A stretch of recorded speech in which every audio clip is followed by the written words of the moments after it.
The broadcast is now starting. All attendees are in listen-only mode. Hey everyone, thanks so much for joining us today. We appreciate you taking time out of your busy day to join us for this webinar. My name is Jessie Bly. I work for Emerging Destinations. We are the part of the team that represents Guyana here in North America. Today we have Nicola Balram joining us all the way from Georgetown. So thanks so much for joining us, Nicola. Before I hand everything over to her, I just wanted to let you guys know that we will be recording this session. So if you have to step out for something, take a call or anything like that, don't worry, we will be sending a webinar playback. We encourage you to send that to your colleagues as well. We'd appreciate that. Also, please feel free to ask questions throughout the webinar. You can do that on the GoToWebinar dashboard. So have those questions come through and I will make sure that we get Nicola to answer those at the end of the webinar. But without further ado, I'm going to pass everything over to Nicola. She's going to be taking us through the Northern Rupununi. So Nicola, off you go. Thanks, Jessie. Hi, everyone, and welcome to this webinar. As Jessie said, my name is Nicola, and I work from the Guyana Tourism Authority here in Georgetown, Guyana. So in this webinar, we're going to focus a little bit on the general overview of what Guyana is, and then dive a little bit more deeply into our North Rupununi area, which is one of the high tourism product areas that we have here in Guyana. All right, so Guyana is a rare kind of place, one where nature can still be found in its original form. In terms of the type of product you get as a traveler in Guyana, it's authentic nature, adventure, and cultural-based experiences. As I mentioned, my name is Nicola. The position I hold at the GTA is the Senior Officer of Marketing, and you have my contact information here for any further questions you may have that you do not want to that cannot be addressed in this webinar, or any more in detail questions that you have for myself or Emerging Destinations. So where is Guyana? Guyana is a small South American nation located just below the Caribbean Sea. We are nestled between Venezuela, Suriname, and Brazil. It is the only English-speaking country in South America, or country where English is its native language. Getting to Guyana. So there are a lot of airlines that serve direct flights to Guyana, and a lot of them that do direct connections with these airlines. For direct flights from the United States, you can get that through Caribbean Airlines, through Miami, New York, and Toronto. You can also get direct connections from Barbados and Trinidad with Liat. You can get direct connections from New York with Fly Jamaica, and direct connections from Panama with Copa Airlines, direct connections from Miami and Suriname with Suriname Airways. Virgin Atlantic, British Airways, Condor as well. They do serve direct connections through Liat and some of the other airlines I mentioned that you can get to Guyana. American Airlines also service Guyana. They have 4 flights a week with direct flights from Miami. 90% of the population live along the coastline of Guyana, which leaves the interior untouched and ripe for exploration. On terms of the map that I'm going to show you in a little bit, along the coastline is usually considered where the Caribbean Sea meets the country. More down south is where you have most of its rainforests, savannas, and a lot of its indigenous population. Guyana has 9 indigenous peoples or indigenous tribes. Many operate lodges and are proud to share that with their cultural traditions with travelers and visitors who want to experience the product. And the best part is that they all speak English, so there's no need for an interpreter along these trips. Activities found in North Rupununi will include fishing in rivers, wildlife spotting, bird watching, hiking, nature walks, photography, as well as community-led and owned tourism. So all of these indigenous tribes and indigenous peoples, they usually have indigenous villages in the area, and those villages come together to form a community lodge, and that's where visitors and travelers stay and get to experience a little bit of the country and a little bit of the culture of the people. Welcome to the North Rupununi. Throughout this presentation, I'm going to highlight some of our lodges and some of the main areas in the North Rupununi tourism area that you can explore while you're here. The first one is IROC Rama River Lodge. This is located just by the junction of the Essequibo, which is the largest river in Guyana, and the Rupununi River. It is also a research center, and it's part of the bigger IROC Rama rainforest found in Guyana. It's very popular for its Turtle Mountain, which is about an hour hike, not that far off from the lodge itself.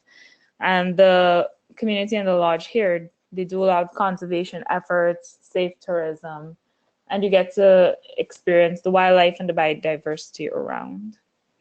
Moving down from IROC Rama River Lodge, you'll find Atta Lodge. It's not that far off from IROC Rama, probably about an hour drive down the trail. Atta Lodge is a paradise found within the jungle itself. So once you go there, if you look right around, it's a carved out oasis in the middle of the rainforest. So right around the area, you'd have the chance to do a lot of wildlife spotting, such as the red holler monkey, other types of monkey species, and other types of wildlife. One of the biggest attractions for Atta Lodge includes the IROC Rama Canopy walkway. So this walkway is named the IROC Rama Canopy walkway because it is found in the IROC Rama rainforest. The canopy walkway is a state-of-the-art construction, and it's found 100 feet above the ground and 500 feet in length, and it's pillar between three main stations in the middle of the trees. You enter at ground level, you climb 180 steps to get onto the top, but it's suited for all levels of fitness, all ages, and all types of activities as well. This walkway is very popular for a lot of birders and a lot of wildlife spotting. From here, you can see some of the main birds, such as maybe the sun parakeet, the cock of the rock if you're lucky, and other key birding species, as well as some wildlife that roam around the trees. Not that far off from Atta Lodge is Surama Eco Lodge. Surama Eco Lodge is another drive down the trail from Atta Lodge. Surama Eco Lodge was actually the very first lodge to embark on community-led and owned tourism in Guyana. This lodge is almost 20 years old and was recently one of the success stories that was featured for the win of Guyana for the #1 ecotourism destination in the world. Surama Eco Lodge is not that far off from Arborbo River, which is excellent for fishing, wildlife spotting, birding, or just relaxing to see some of the wildlife and the biodiversity around. Surama Eco Lodge also has a cultural presentation that is put on for travelers and visitors, that they get to learn a little bit more of the culture of the Indigenous peoples and the Makushi tribe that lives there. Traveling from Surama, you can get to Rewa Lodge. This lodge takes about a half of an hour on the trail and then about a 2-hour boat ride up the Rupununi River. Rewa Lodge is very famous for its sport fishing as well as catch and release fishing of the arapaima, which is the largest scaled freshwater fish in the world, as well as bird watching and wildlife spotting. From Rewa, you can then travel to Karanambu Lodge. Directly from Rewa, it is about a 3-hour boat ride down to the area. Karanambu Lodge is famous for its otters, as well as anteaters and its giant lily pond. Karanambu Lodge also is the home to the late Diane McTurk, who started an otter conservation project and is still continued by the lodge today. Not that far off from Karanambu Lodge, you're going to find Cayman House. Cayman House has more of a treehouse vibe. It is very famous for its conservation efforts towards the black caiman species in Guyana. Towards the night, you can do a Creatures of the Night tour, and the villagers and the guides usually ask you to partake in a caiman tagging event. Caiman tagging is when the guides and the researchers at the lodge go into the river at night. They catch a caiman and bring it onto the bank, and they measure it, weigh it, and check it to ensure that everything is well, in order, and in health. They then mark the caiman and add it to their list. This is one of the ways they keep track of how the population is growing, and if there is any sickness or illness with the population and what needs to be addressed, and how the conservation efforts are going. Some visitors and travelers are very lucky and very bold, and you can also touch a caiman and be a part of this experience as well. If you choose not to, that's totally fine, but I would encourage you definitely to try. I know a lot in the maps that we've been using so far, you've seen Kaieteur Falls. This is technically not within the North Rupununi area, but it is the highest tourism attraction we do have in the country. It is one of the largest and most powerful single drop waterfalls in the world, and it is 741 feet high. One of the biggest selling points and one of the biggest pushes of Kaieteur Falls is that there are no rails. You don't get hundreds of people to the falls every day. The maximum is usually 18 because it is a plain load kind of falls. One of the biggest pluses that we've heard from a lot of travelers is because it has no rails and because it is a bit untouched, it is like traveling how it used to be. It is just you and nature. All right. For more information, you can visit www.guyanatourism.com, which is the official destination website of Guyana. It is operated and monitored by the Guyana Tourism Authority. You can also visit www.exploreguyana.org, which is managed by the Tourism and Hospitality Association of Guyana. This is the private sector sister agency to GTA. For more statistics, you can also go to statisticsguyana.gov.gy, goinvest.gov.gy, and the official websites or international airport is cgiaairport-gy.com.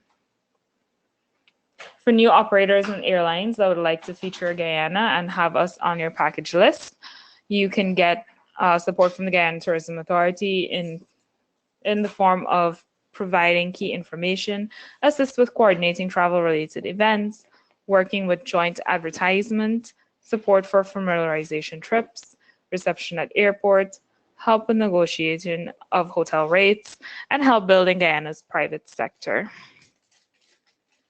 Thank you so much for everyone that's been able to be on this webinar. I'd like to open it up to questions now, if that's okay. Sure. Thanks so much, Nicola. And I just wanted to mention really quickly to everyone on the line, this is a 3-part webinar series. So Nicola will be taking us through several popular circuits, if you will, throughout Guyana. We'll be following up after this webinar with a webinar that Nicola had recorded previously that gave a really great overview of all the circuits. This was just diving into the North Rupununi a little bit deeper. But Nicola, one question that came through is the lodges on this particular circuit, do they have Wi-Fi, and what sort of power do they run on? Okay, so most of these lodges, if not all, actually do run on solar energy. There is 1 or 2 that do have a backup generator, but they do have a solar energy electricity system in place. Most of these lodges also do have Wi-Fi. However, you have to pay to access that Wi-Fi.